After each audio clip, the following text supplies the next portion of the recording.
Seja muito bem-vindo ao Doxa e Episteme.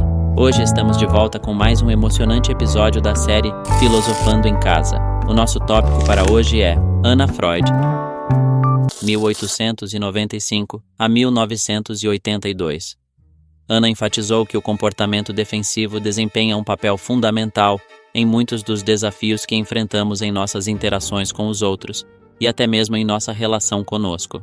Essa tendência nos leva a atribuir erroneamente culpa, interpretar críticas construtivas como ataques hostis e, por vezes, recorrer ao sarcasmo e à ironia como substitutos da comunicação sincera. Anna Freud, a renomada psicanalista e filha de Sigmund Freud, oferece uma visão esclarecedora sobre a origem do comportamento defensivo. Ela era a caçula de uma família de 6 filhos e nasceu em Viena, em 1895. Na época em que as teorias inovadoras de seu pai sobre sexo e mente estavam começando a ganhar notoriedade na Europa do final do século. Apesar de ter sido considerada uma criança comum e ter enfrentado desafios na escola, onde ganhou o apelido desagradável de Diabo Negro, Anna Freud não apenas superou essas dificuldades, mas também se tornou uma professora e, posteriormente, uma pioneira psicanalista no tratamento de crianças. Em 1934, ela publicou o livro O Ego e os Mecanismos de Defesa, que introduziu pela primeira vez a ideia de que, instintivamente, procuramos proteger nosso ego, nossa imagem aceitável de quem somos, por meio de vários mecanismos de defesa. Esses mecanismos de defesa são métodos de reação que buscam nos poupar da dor imediata. No entanto, o problema surge quando essa defesa imediata prejudica nossa capacidade de lidar com a realidade a longo prazo, o que, por sua vez, impacta nosso desenvolvimento e maturidade. Anna Freud identificou e destacou os 10 principais mecanismos de defesa que utilizamos como uma forma de autopreservação.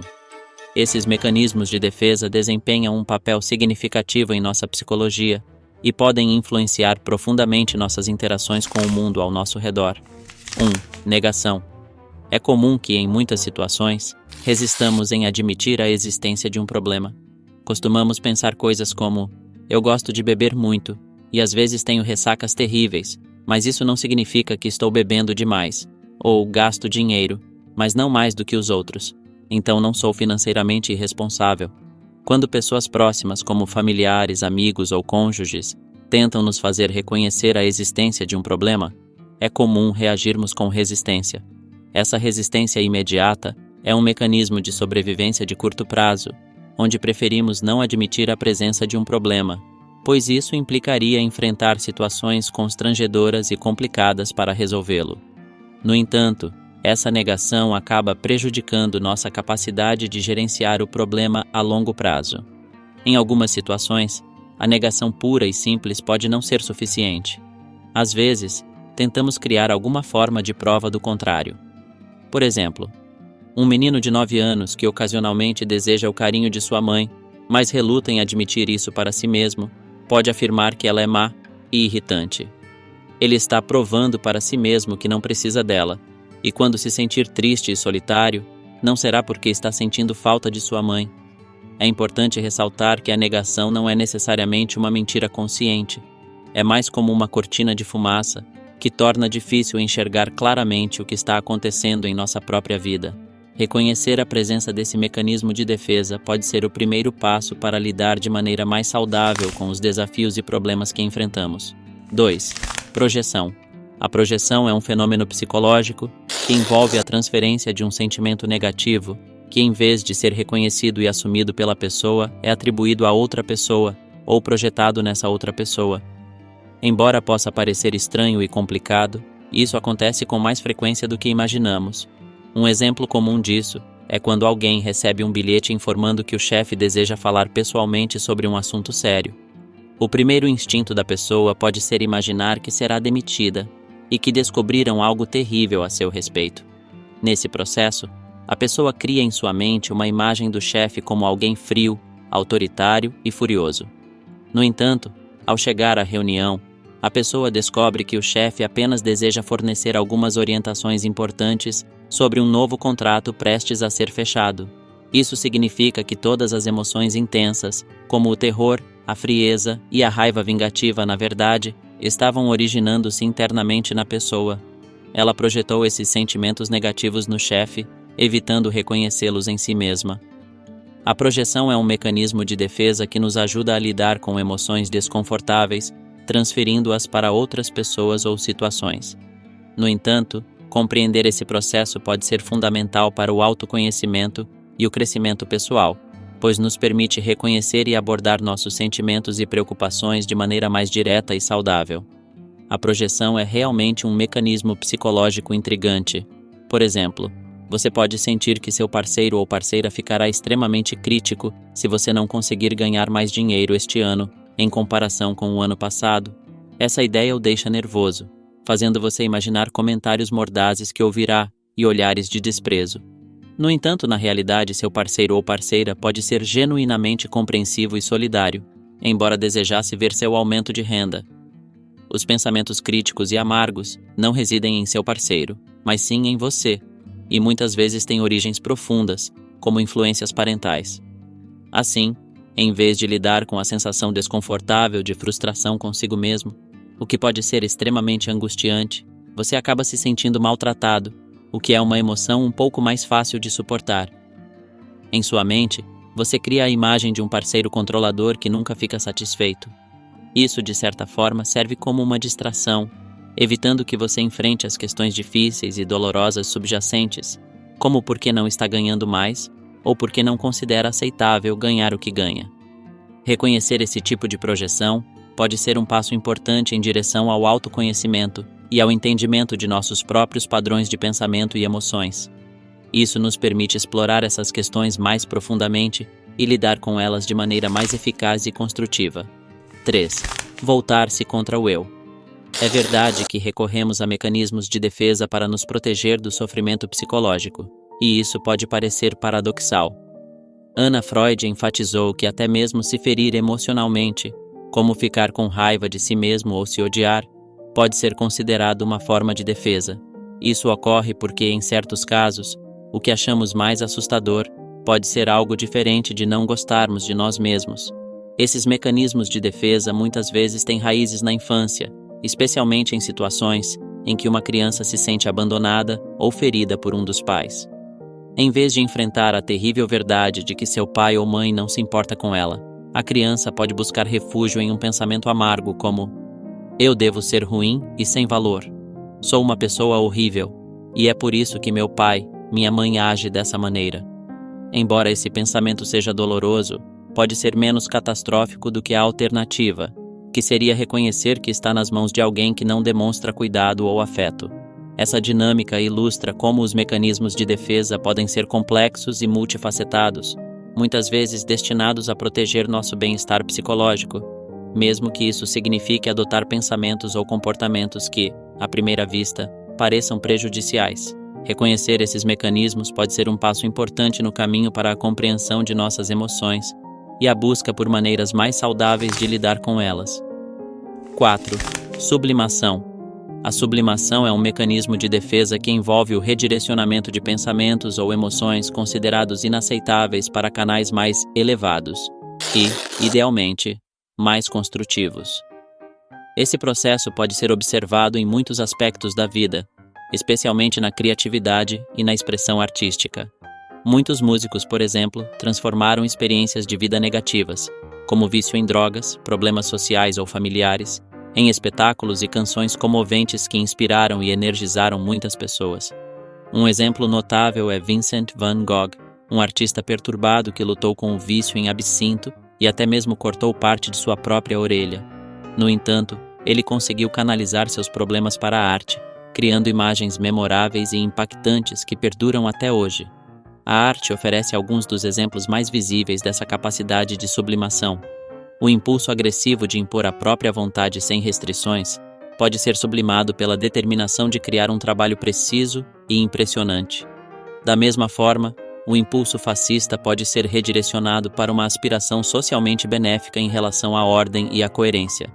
Essa capacidade de sublimar emoções e impulsos negativos em algo construtivo não apenas enriquece a vida de um indivíduo, mas também contribui para o progresso da sociedade.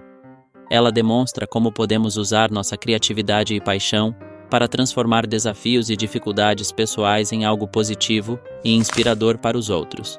5. Regressão.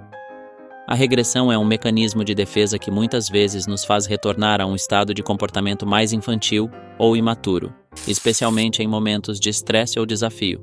Isso ocorre porque, em retrospecto, a infância pode parecer uma época segura em que não éramos responsáveis por tomar decisões difíceis, ser coerentes ou explicar problemas. Éramos protegidos e não esperavam de nós um entendimento completo das complexidades da vida. Quando alguém recorre à regressão como mecanismo de defesa, isso pode se manifestar de várias maneiras. Por exemplo, a pessoa pode ficar extremamente indecisa, evitando tomar decisões para não enfrentar a responsabilidade pelas consequências. Uma característica central da regressão é a crença de que os problemas são sempre culpa dos outros. Uma volta estratégica à época em que a criança acreditava que os pais dominavam o mundo e podiam resolver qualquer coisa. Nessa lógica infantil, a criança não poderia ser culpada de forma alguma. O ataque de raiva é um exemplo característico de mecanismo de defesa regressivo. Em vez de buscar ativamente uma solução para o problema, a pessoa, de maneira infantil, tenta resolvê-lo ficando zangada. Embora possa parecer irracional no mundo adulto, é importante lembrar que os bebês, na verdade, têm que pedir ajuda chorando, gritando e batendo os punhos, porque é a única maneira que têm de se comunicar. Portanto, um ataque de raiva pode ser uma forma inconsciente de dizer: "Não posso ser responsável por esta situação, você precisa me ajudar, porque sou apenas um bebê." Compreender esses mecanismos de defesa, como a regressão, pode nos ajudar a reconhecer quando estamos recorrendo a comportamentos ou pensamentos infantis em momentos de estresse e assim buscar maneiras mais maduras e construtivas de lidar com as situações. 6. Racionalização. A racionalização é um mecanismo de defesa que envolve a criação de desculpas aparentemente inteligentes para nossas ações ou para eventos que nos acontecem. No entanto, essas desculpas são habilmente ajustadas para levar à conclusão que desejamos sentir: que somos inocentes, bons e dignos. Um exemplo básico de racionalização é quando desdenhamos das coisas que não temos, mas secretamente gostaríamos de ter. Por exemplo, após ser rejeitado em uma entrevista de emprego, alguém que utiliza a racionalização defensiva pode dizer: "Era uma empresa de merda", ou "Eu nem queria essa droga de emprego mesmo." A verdade pode ser que a pessoa desejava muito a vaga, mas admitir isso para si mesma pode ser doloroso e humilhante. Portanto, uma ideia mais aceitável do eu é preservada criando-se uma narrativa que parece razoável, cuidadosa e lógica, como "agora que estou pensando melhor, na verdade não era um emprego tão bom assim." No entanto, essa conclusão não é resultado de uma avaliação objetiva dos méritos do emprego, mas sim da necessidade psicológica urgente de proteger a autoestima. A racionalização é uma forma de auto-engano que nos permite lidar com a dissonância cognitiva, quando nossas ações ou desejos não se alinham com a imagem que temos de nós mesmos. Embora possa fornecer conforto temporário, a longo prazo, enfrentar a realidade de nossos desejos e ações é mais saudável para o desenvolvimento pessoal e a autorreflexão. Reconhecer quando estamos recorrendo à racionalização pode ser o primeiro passo para uma compreensão mais honesta de nossas motivações e comportamentos. 7. Intelectualização. A intelectualização é de fato um mecanismo de defesa semelhante à racionalização. Envolve desviar a atenção de algo doloroso e significativo através de um diálogo interior altamente plausível sobre um assunto completamente diferente. É como criar uma cortina de fumaça intelectual para evitar lidar com as emoções difíceis. Por exemplo, quando enfrentamos a sensação de perda, culpa, traição e raiva após uma separação de um parceiro, essas emoções profundas podem deixar cicatrizes emocionais. Para lidar com isso, alguém pode recorrer à intelectualização, concentrando-se intensamente em tópicos como a história do fim do Império Romano ou detalhes complexos do plano do governo de elevar a tributação. Essa imersão em assuntos intelectuais pode servir como uma forma de distração e escape das questões emocionais mais urgentes. É importante observar que muitos intelectuais não estão apenas pensando profundamente. Eles também podem ser culpados de utilizar a intelectualização como uma maneira de manter as questões emocionais mais relevantes à distância. Embora o pensamento crítico e a reflexão intelectual sejam valiosos, quando usados excessivamente como mecanismos de defesa, podem impedir a compreensão e a resolução de problemas emocionais subjacentes. Reconhecer quando estamos recorrendo à intelectualização pode ser o primeiro passo para uma abordagem mais equilibrada e saudável das nossas emoções e experiências pessoais. Isso nos permite lidar de forma mais direta e eficaz com nossas questões emocionais e psicológicas. 8. Formação reativa. A formação reativa é um mecanismo de defesa que consiste em fazer o oposto do que sentimos inicialmente e que consideramos inaceitável. Esse mecanismo também é conhecido como sobrecompensação. Por exemplo, uma pessoa que tem forte interesse em ter relações sexuais com adolescentes pode se converter a uma religião que enfatiza a abstinência dos jovens. A formação reativa geralmente se desenvolve na infância, quando sentimos vergonha de nossos sentimentos e desejos. Quando nos envergonhamos de sentir atração por um colega, podemos ser rudes ou agressivos com ele, ou ela apenas para evitar admitir essa atração. 9. Deslocamento. O deslocamento ocorre quando redirecionamos um desejo, muitas vezes de natureza agressiva, para outra pessoa em vez do alvo original. Isso geralmente acontece quando alguém nos irrita e parece representar uma ameaça, levando-nos a desviar nossos sentimentos para alguém mais fácil de culpar. Um exemplo clássico disso é quando alguém se sente ameaçado pelo chefe e, ao retornar para casa, acaba descontando sua frustração no cônjuge, manifestando sua irritação de forma inadequada. 10. Fantasia. A fantasia representa outra forma de escapismo, permitindo-nos enfrentar problemas ao imaginá-los distantes ou desconectando-nos da realidade. Essa tendência pode ser observada em várias situações do cotidiano, desde devaneios até manifestações na literatura e na pornografia. Utilizamos esses momentos para nos distanciar de um mundo ameaçador e buscar conforto em lugares imaginários. Por exemplo, após um dia difícil no trabalho, muitos de nós recorremos a filmes de ação, músicas psicodélicas ou vídeos sensuais para nos desconectar de nossos problemas e preocupações reais. O setor do turismo aproveita essa necessidade humana de fantasiar para oferecer experiências de escapismo. Em março de 1938, poucos anos após escrever sobre os mecanismos de defesa, Anna mudou-se para Londres com sua família para escapar da ocupação nazista em Viena. Após a guerra, ela colaborou com sua amiga Kate Friedlaender, especialista em delinquência juvenil, para criar cursos de terapia infantil em uma clínica e creche em Hampstead. Anna Freud faleceu em 1982 e suas cinzas foram colocadas junto às dos pais no crematório Golders Green, ao norte de Londres, em uma antiga urna funerária grega, ao lado das cinzas de sua parceira e colega vitalícia, Dorothy Tiffany Burlingham. Conclusão. Anna Freud partiu de uma posição profundamente generosa em relação aos mecanismos de defesa. Nós recorremos a esses mecanismos porque nos sentimos intensamente ameaçados, e eles representam nossa maneira instintiva de afastar o perigo e aliviar a dor psicológica. Ela sempre nos lembra que as defesas não são escolhas conscientes ou deliberadas. Não percebemos o que estamos fazendo quando as utilizamos. Não estamos cientes de estarmos na defensiva, de negar algo ou de racionalizar. O propósito dos mecanismos de defesa não é necessariamente encontrar a verdade, mas sim afastar o desconforto. Anna Freud nos ensina uma valiosa lição de humildade. Ela destaca a grande probabilidade de que os mecanismos de defesa desempenhem um papel significativo e poderoso em nossas vidas, mesmo que não seja evidente para nós quando isso acontece.